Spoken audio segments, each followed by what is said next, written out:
ವಿಷಯ ಏನಂದ್ರೆ ನಾನೊಂದು ಪ್ರಾಥಮಿಕ ಆರೋಗ್ಯ ಕೇಂದ್ರ ದನೂರ್ಕೆ ಎಂಬ ಗ್ರಾಮಕ್ಕೆ ಹೋಗಿರ್ತೀನಿ. ಬಸವಕಲ್ಯಾಣ ತಾಲೂಕು, ಜಿಲ್ಲಾ ಬೀದರ್.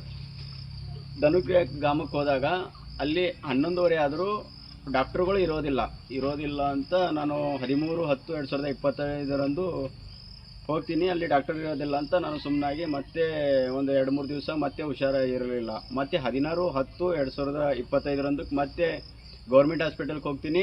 ಅವತ್ತು ಡಾಕ್ಟರ್ ಇರೋದಿಲ್ಲ. ಹಾಗಾಗಿ ನಾನು ಏನು ಮಾಡ್ತೀನಿ, DH ಅವರಿಗೆ ನೇರವಾಗಿ ಫೋನ್ ಮಾಡಿ ಹೇಳ್ತೀನಿ, ಸರ್ ಇಲ್ಲಿನ ಅಧಿಕಾರಿಗಳು ಕೆಲಸಕ್ಕೆ ಬರ್ತಾನೇ ಇಲ್ಲ, 11:30 ಆದರೂ ಕೆಲಸಕ್ಕೆ ಬರ್ತಾ ಇಲ್ಲ ಅಂತ ನಾನು ನೇರವಾಗಿ ಫೋನ್ ಮಾಡಿದಾಗ DH ಅವರು ಅವರಿಗೆ ಯಾರು ಡಾಕ್ಟರ್ ಅಶ್ವಿನಿ ಮೇಡಮ್ ಅವರು ಇದ್ದಾರೆ ಅವ್ರಿಗೆ ಕಾಲ್ ಮಾಡಿ ಹೇಳಿದ್ದಾರೆ, ಯಾಕೆ ಮೇಡಮ್ ನೀವು ಡ್ಯೂಟಿಗೆ ಬರ್ತಾ ಇಲ್ಲ ಅಂತ.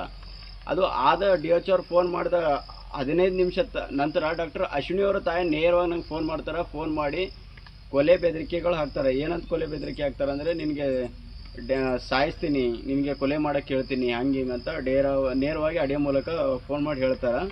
ಹಾಗಾಗಿ ನಾನು ಮತ್ತೆ ರೂಲರ್ ನನ್ನ ಗ್ರಾಮೀಣ ಪೊಲೀಸ್ ಸ್ಟೇಷನ್ ಬಸವಕಲ್ಯಾಣಕ್ಕೆ ಹೋಗ್ಬಿಟ್ಟು ನಾನು FIR ಮಾಡಿಸಿದ್ದೀನಿ. ಅವರು ಏನು ಕಾನೂನು ಪಾಲನೆ ಮಾಡ್ತಾಯಿಲ್ಲ, ಆಮೇಲೆ ಕಾನೂನು ಪಾಲನೆ ಮಾಡೋಕ್ಕೆ ಕೇಳಿದ್ರೇ ನಮ್ಮ ಮೇಲೆ ಕೊಲೆ ಬೆದರಿಕೆಗಳು ಅವು ಇವು ಹಾಕಿಬಿಟ್ಟು ನನಗೆ ಕೊಲೆ ಬೆದರಿಕೆ ಹಾಕ್ತೀನಿ ಅಂತ ಹೇಳ್ತಾ ಇದ್ದಾರೆ. ಹಾಗಾಗಿ ನಾನು ಪೊಲೀಸ್ ಸ್ಟೇಷನ್ಗೆ ಹೋಗಿ FIR ಮಾಡಿದ್ದೀನಿ. ಉತ್ತರ ಕರ್ನಾಟಕ ನ್ಯೂಸ್, ಇದು ಕನ್ನಡದ ಉಸಿರು.